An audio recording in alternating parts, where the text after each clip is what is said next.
ভাত পায় না, চা খায়, হোন্ডা নিয়ে পায়খানায় যায়। এই ধরনের কিছু লোক আছে দেখবেন, যারা বাড়িতে সব কিছু চেটে পুটে খায়, কিন্তু কারো বাসায় মেহমান হয়ে গেলে বা কোথাও যদি দাওয়াত থাকে সেইখানে গেলে বলবে আমি ফার্মের মুরগি খাই না, ডিম খাই না। ফার্মের ডিম তো জীবনে ছুঁয়েও দেখি না। পাঙ্গাস মাছ কি গন্ধ, এগুলি আবার মানুষ কেমনে খায়? ভাইরে ভাই, এই মানুষগুলোর যে কবে আক্কেল হবে একমাত্র আল্লাহ তাআলাই জানে।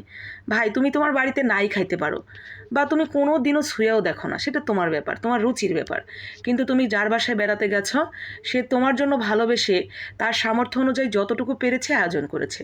তুমি পারলে খাও, না পারলে এমনভাবে ম্যানেজ করো বিষয়টা যাতে সে মনে আঘাত না পায়, সে বুঝতে না পারে যে তুমি তার মনে কষ্ট দিয়েছো, তুমি এটা খাও না। হয়তো সে ফার্মের মুরগি বা সাথে অন্য আর একটা কিছু রান্না করেছে।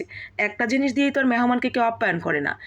বাকি যে জিনিসগুলো রান্না করে সেগুলোর ভেতর থেকে তুমি যেটা খাও, তুমি সেটা দিয়েই খাও। খাওয়ার সময় এমনভাবে বলো যাতে সে বুঝতে না পারে যে তুমি ফার্মের মুরগি পছন্দ করো না, এজন্যে খাওনি।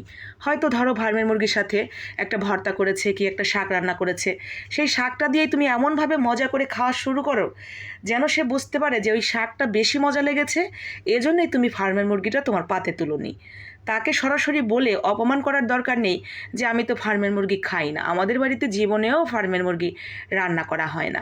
এই যে কথাটা, এটার মধ্যে যেমন তুমি তোমার নিজের অহংকারটা প্রকাশ করলে, সেই সাথে ওই মানুষটাকে তুমি কষ্ট দিলে অজান্তেই।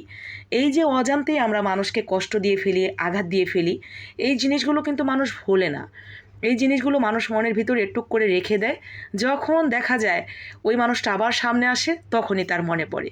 এতে কি হয়, ওই মানুষটার প্রতি তার ভালোবাসা একদম মরে যায়। তো আমরা কেন মানুষের কাছ থেকে ভালোবাসা না কুড়িয়ে তাদের থেকে ঘৃণা কুড়াবো?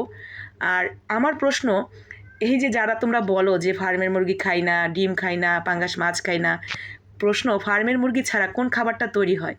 ওই মানুষটাই যখন নামি দামি একটা রেস্টুরেন্টে যাবে, তখন চিকেন গ্রিল খাবে, চিকেন বার্গার খাবে, চিকেন রোল খাবে, চিকেন মোমোস খাবে, চিকেন চাপ খাবে। এইসব খাবার কোন মুরগি দিয়ে তৈরি করা হয় ভাই, একটু খোঁজ নিও। দেশি মুরগি না ফার্মের মুরগি, একটু খোঁজ খবর নিয়ে তারপরে খাই। একই ফার্মের মুরগি রেস্টুরেন্টে গেলে নামি দামি খাবার, বাসায় রান্না করলে ফার্মের মুরগির ঝোল। আমরা যদি দৃষ্টিভঙ্গিটা পাল্টাতে পারি তবেই সব সুন্দর।